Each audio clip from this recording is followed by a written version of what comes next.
también tenemos esta pulidora de Watch y miren cómo hace y vamos a ver qué es lo que está pasando.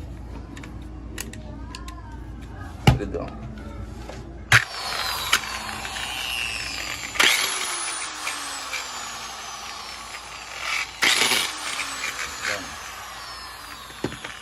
No me atrevo a probar más porque se puede dañar más de lo que está en estos momentos. Entonces vamos a ver por qué ese ruido extraño. Vamos a destapar. Uy, tiene tornillos de estrella.